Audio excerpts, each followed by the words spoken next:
Bueno, buenas nuevamente. Acá estamos para discutir un poco sobre bienes públicos. Así que, si quieren, primero dejemos poner la idea o los conceptos asociados a bienes públicos en un contexto. Eh, lo que uno debería pensar es que los bienes públicos son un tipo particular de externalidad. Es el caso, en particular, es una externalidad multilateral, donde el hecho de que un consumidor elija comprar una cantidad de ese bien público aumenta el bienestar de otros consumidores. Entonces nosotros vamos a hacer un modelo donde capturamos esa idea. Lo que vamos a ver es cómo funcionaría ese mercado en forma competitiva, como vamos a describir en minutos, y vamos a contrastarlo con el caso de la asignación eficiente, donde se contempla que existen estas externalidades. Ejemplos, bueno, los ejemplos abundan, si bien siempre hay alguna distancia entre el modelo puro y los ejemplos concretos. Entonces, ejemplos clásicos tendrían que ver con el faro, donde el hecho de que una persona construya un faro permite que muchas otras personas se beneficien de la existencia de ese faro. Fíjense que el faro es un tipo particular de provisión de información. Entonces, la distribución de información tiene muchas veces ese elemento de bien público.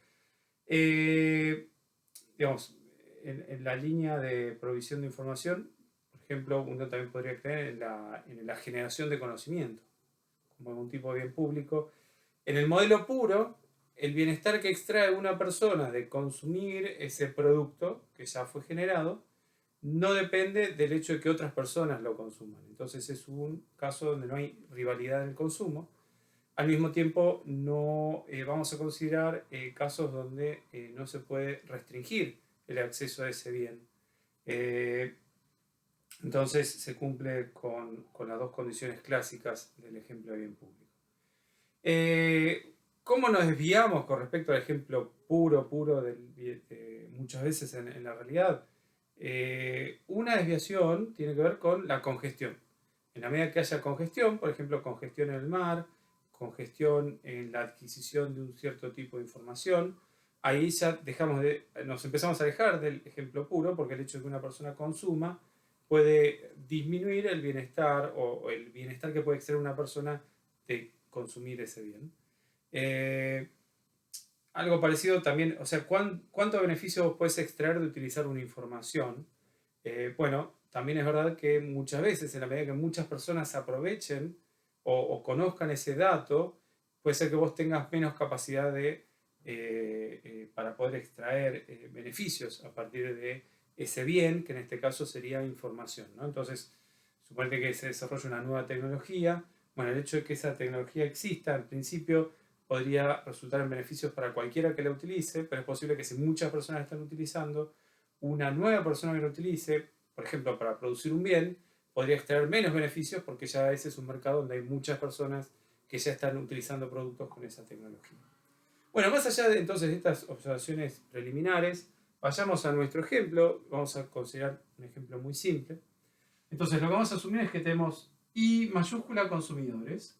Cada consumidor puede ser distinto. La utilidad del consumidor I depende de WI, su riqueza, esto en forma positiva. Entonces tengo que editar. Esto es en forma positiva de su riqueza.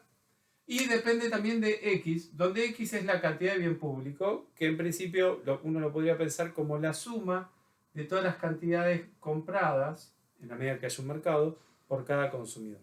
Entonces el bienestar del consumidor Y depende de X, donde X no es la cantidad que compra Y, es la suma de las cantidades que compran todos los consumidores en esta economía. La función G es creciente y cóncava. Entonces la concavidad nos asegura que este problema funcione bien, las condiciones de primer orden sean no solo necesarias, sino suficientes. Bueno, entonces, por un lado, entonces este es el lado de los consumidores. Por el lado de las firmas vamos a tener una firma que actúa competitivamente. Entonces vamos a asumir que el precio lo toma como un dato. Simplemente para simplificar, por supuesto, uno podría pensar que hay una gran cantidad de firmas que proveen ese bien, o incluso uno podría pensar en el caso donde hay poder de mercado, pero nosotros queremos contar la historia más simple. Entonces hay una firma que actúa competitivamente.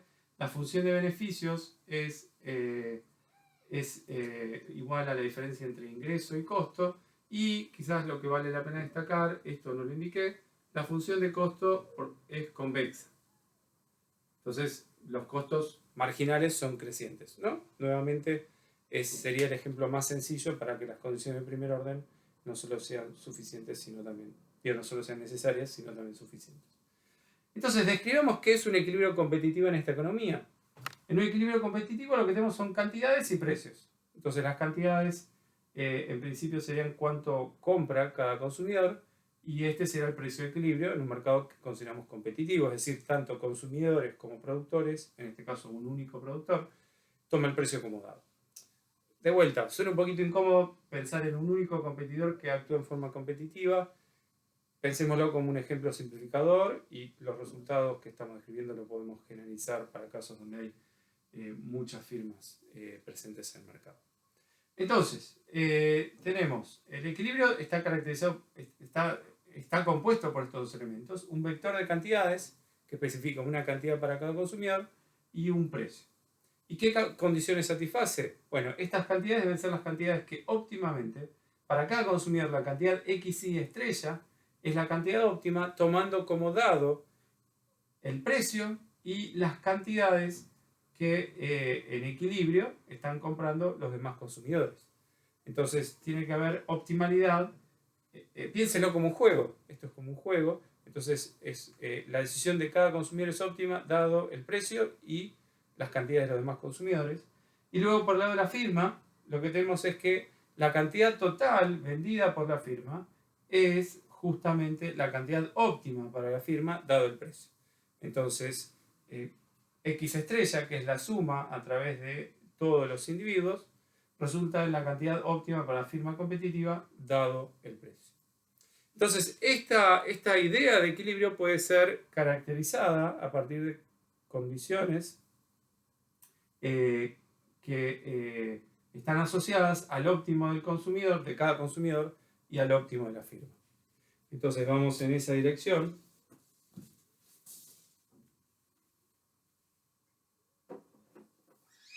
Entonces acá lo que tenemos es el equilibrio competitivo.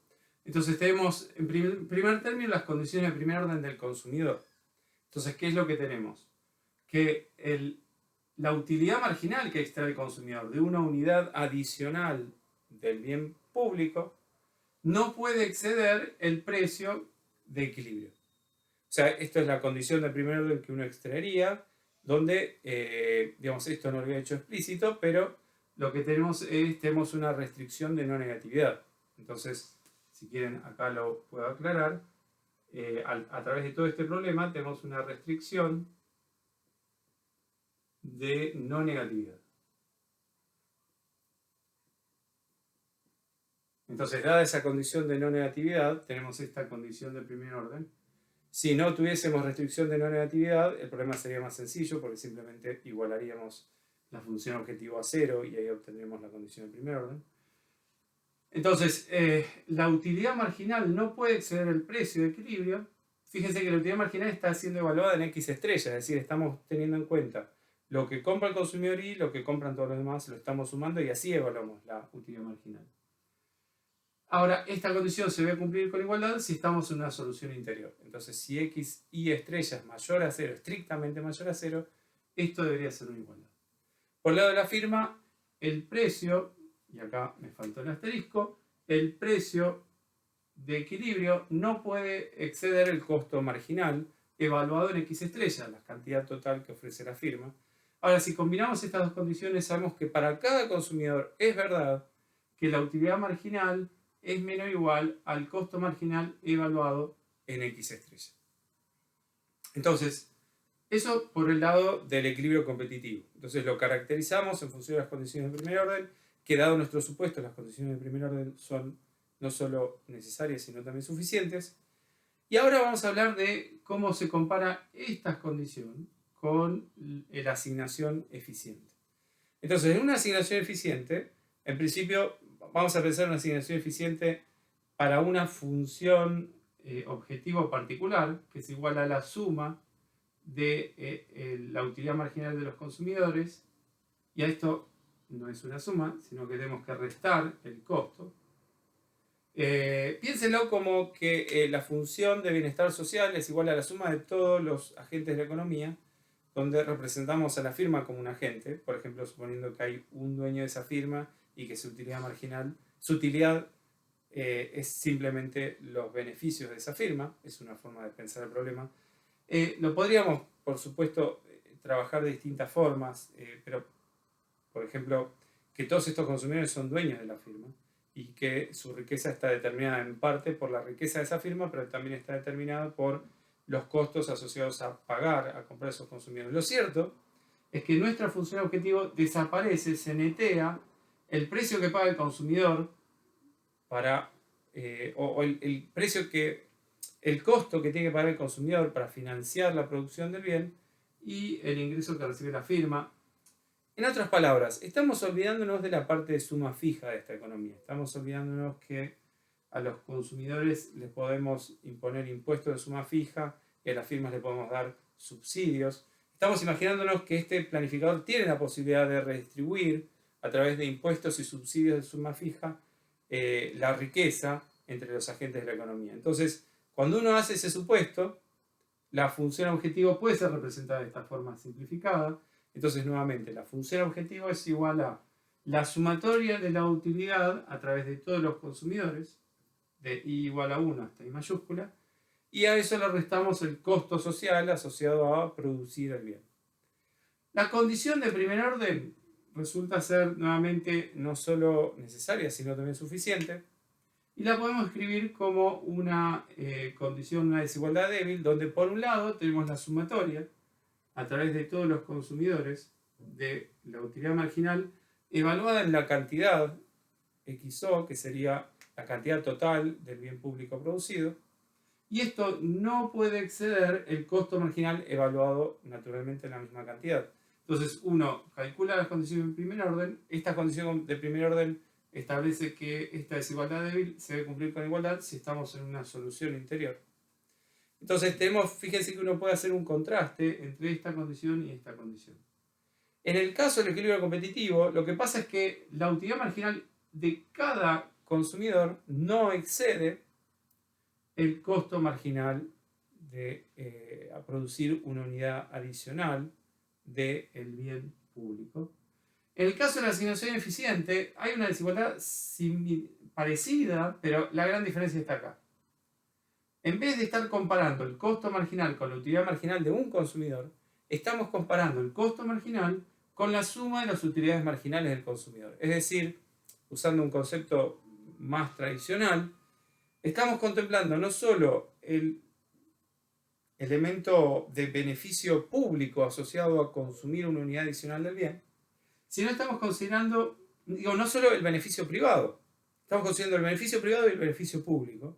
Es decir, estamos sumando a través de todos los individuos de la economía. Entonces, esta es la condición más tradicional con la cual se estudia el problema de asignación óptima en el caso del bien público. Uno podría, por ejemplo, trabajar un poco con estas otras condiciones. Fíjense que esto vale para cada individuo. Por ejemplo, si ustedes revisan el libro van a poder ver que si editan un poco, trabajan un poco con estas condiciones, pueden llegar a una comparación más clara que lo que muestra es que hay una comparación que tiene que ver con la utilidad promedio de los consumidores versus la suma de las utilidades de los consumidores. Entonces hay otras formas de tratar de contrastar estas dos asignaciones. Lo que uno podría también querer hacer es utilizar las características de este problema. En particular, nosotros tenemos que el costo marginal es creciente, porque la función de costos es convexa, y la utilidad marginal es cóncava, para tratar de establecer un ranking entre X estrella y XO. Entonces los invito a tratar de explorar y ver cómo pueden utilizar estas condiciones que sabemos que caracterizan el equilibrio competitivo y la asignación eficiente en términos de Pareto. Bueno, en realidad esta en principio es una asignación eficiente dada esta función de bienestar social, pero se puede generalizar de acuerdo a lo que yo charlaba Uno puede pensar en impuestos de suma fija, subsidios de suma fija, y se puede ver que efectivamente esta condición es una condición que caracteriza cualquier asignación óptima en términos de Pareto, dado el problema que estamos planteando. Entonces, lo que los invitaba es a tratar de establecer una relación más explícita, más allá de los comentarios, que es lo que estamos haciendo en este breve video, que tiene que ver con centrarnos en el contraste entre esta sumatoria que aparece en la condición de una asignación eficiente y el hecho de que acá no tenemos ninguna sumatoria, estamos simplemente sumando la utilidad marginal estamos simplemente contemplando la utilidad marginal de un consumidor a la vez. Muy bien. Creo que hasta acá llega nuestra presentación del tema de bienes públicos. Los invito a repasarlo en el libro de texto y bueno, ya seguiremos, cualquier duda, seguiremos charlando sobre este tema. Muy bien, que sigan bien.